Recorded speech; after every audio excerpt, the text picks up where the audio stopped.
People who you started your life off with and what success does to them. People look at you strange saying you changed, like you worked that hard to stay the same. Like you're doing all this for a reason. And what happens most of the time, people change. People change around you because they start treating you different because of your success. So you are changing. You don't change who you are, the core of who you are, the things you believe, the things you love, and the things you die for, and your principles. You don't change that, but you're gonna change who you are. You're gonna change, you can't do the same things that you can't hang on the corner. Some people may not be comfortable with that. And then it deals with the other side of success, how people look at you when you're successful. Media medals, people sue you, settle. Every step you take, they remind you get. So no matter how far you are, you still have that stigma on you of where you come from when you walk inside the door. Even if you have a tuxedo on, it's like, oh yeah, that's the guy who used to be this and did that. Most kings get their head cut off. I mean, in war, battle, and in life, at the end of the day, you've achieved everything you want. You've made it to the top of the throne, and at the end of the day, you just get your head cut off. That meant most to me, and always, coming up, I always believed in the way you live your life, you affect the outcome of your life, karma and everything. So I just would want to be remembered as a very honest and straight up guy. I'm pretty much a mirror. If someone's cool with me, like energies attract, right? You give off energy, you get that energy back. So just a person that was of the utmost integrity, honest, very hardworking, and someone who really cared about the culture. Because at the end of the day, that's what I'm pushing everyone for. Because this thing right here, this music thing, is a thing that I don't think everyone figured into the equation, right? Because you have projects and you have certain people sectioned off in certain areas, and you have better schools here and worse schools here, and this whole thing was like a chessboard again. This whole thing was set out a certain way, and then rap music came and it turned everything around. It just threw every equation that was factored in already. It just threw that thing for a loop. So I have a responsibility to the culture as well. Things don't happen to you, they happen for you. That's life. Everything is life. It happens for you. Everything is for your greatest good. No matter what it looked like. They say you want to make God laugh, tell them your plans, right? You can't control the future. You can control it up to some point. You can't control what others do. You can't control anything. Someone can run a red light, and that's the end of everything. You only can control what you can control. So things don't happen to you, they happen for you. Now, I've been taught everything but emotional intelligence. That's not what you're taught as a young man growing up in projects. You're taught to survive. Absolutely. Not getting stuck on a specific thing. It's whatever works for whatever situation at the perfect time. The idea really is to create these things and these foundations that you can pass on to the next generation, so we can get those opportunities that we spoke of earlier that we didn't get, earlier, and they can build and take it even further. My hobby is ownership now. My hobby is realizing the rooms that I've been able to get into, the hands that I shake, and the personnel that I'm around. I don't take that for granted. Are you just supposed to shake their hands? Or are you supposed to make more of those moments? That's what we don't do enough of. Our culture is caught up in the cool. Our culture is caught up in what we are. And you don't realize the reason why the other side has worked so long and why they're so successful is because they figure out how to hold on to the handshake. They hold on to the handshake. We minimalize the opportunity to grow and be around and be a part because we're so self-involved where real wealth and opportunities are built. I now do, and my priority is that. So the way you talk about me when I made that decision, my new decision is to focus on that. Right now I'm chasing what's the thing that I can build that will last and that other people can come through and other people can say, I went through this tunnel and this propelled me to doing blah, blah, blah.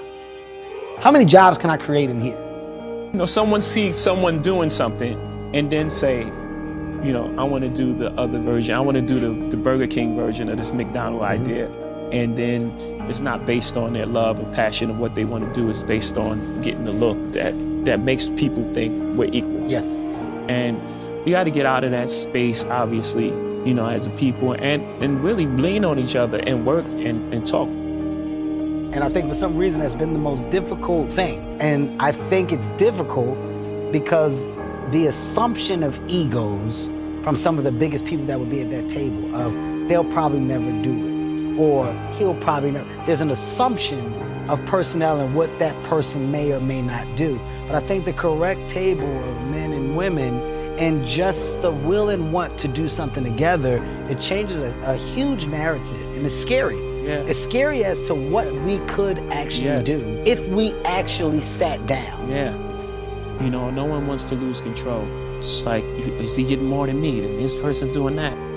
You know, but I think we're getting closer. Once we eliminate some of them barriers of like just so many people involved, you know, we can figure out a way to like really just like join together and do things. I was actually on a FaceTime with Ty today, Tata, and I was saying like, I don't think people realize that we just sit around all the time and like, can you believe this shit? Can you fucking believe it? I can't believe this shit. That I've been able to do. Just the place where we from and where we come from. Like everyone has that story, right? We all from tough locations, and that's just the way the world was set up.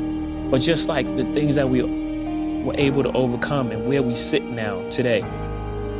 I love people, you know, so I don't have that sort of thing like I want to vote Republican just to save more money. Right. That's not the end game. It's not about who got more money and who got more houses. Yes, you know, you've earned it, buy what you want, you know, but don't forget what's important. Without people, and being rich would be very boring. Right.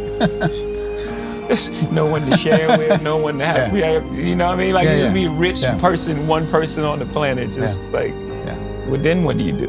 Because I have an obligation, going back to the story of OJ, is to further conversation of an entire race of people. Not me, all of us, but specifically me, since you're asking the question, is to open up dialogue. It's okay to think. It's okay to be smart. You know, there's a time where people was like, you talking white. It's like, what does that even mean? I know words. Intelligence is not a tribute to color. And I'm sure you've heard it growing up many times. You're speaking white, like what? Speaking like I know words, and it's okay, it's fine. You know, so I have an obligation to further the conversation in all ways. You know, our stature in America, our emotional maturity, and so on and so forth. It's humbling at the same time. It's like, you know, it's what you've been charged with in life. Right. And I believe since the beginning of time, the poets have been charged with that. Like, it was the poets that's explaining the emotions and making these songs that people are like, oh, that's what I feel. Right. When you go into survival mode, what happened? You shut down. Right. You shut down all emotions. Right. So even with women, you got shut down emotionally, so you can't connect. And then now all things happen from there. Can't connect because of the way you feel about yourself, you mean? Yes. In my case, like, it's deep. Right. And I've done it from the beginning of my career. Two things, you know, one, no one knew the characters, so it wasn't as impactful, you know, and two, it wasn't coming from a place that was as evolved. And it's very difficult, you know, it's hard. It's hard to hear songs back. It's hard to perform songs, but I feel it's the most important work that I've done, and I'm very proud of it. The effect that it's having on people. And even like the studio sessions, you know, we were having 4-hour conversations after playing one song. I learned so much about people that was around me, just my friends. I learned things about them that I didn't know. You can't sacrifice others for your life. You know, there's a karmic debt that has to be paid. Had I had the level of consciousness then that I have now, things would have turned out differently. And just knowing that, I definitely want everyone to know that. I walk in representing hip hop. You know, I don't try to hide that or try to, you know, talk different or, you know, or hide the fact. That's where I came from, you know. You hip hop guy, you're different. No, I'm not different, you know. I mean, I'm different as an individual, but a lot of people haven't had conversation with everybody in hip hop. Usually it gets categorized as you guys. All of you guys is this one thing, and that's not true in any field, you know? So when people talk to me and they say things like, you know, you're not like those guys, it's like, that's not true. You should have a conversation with those guys.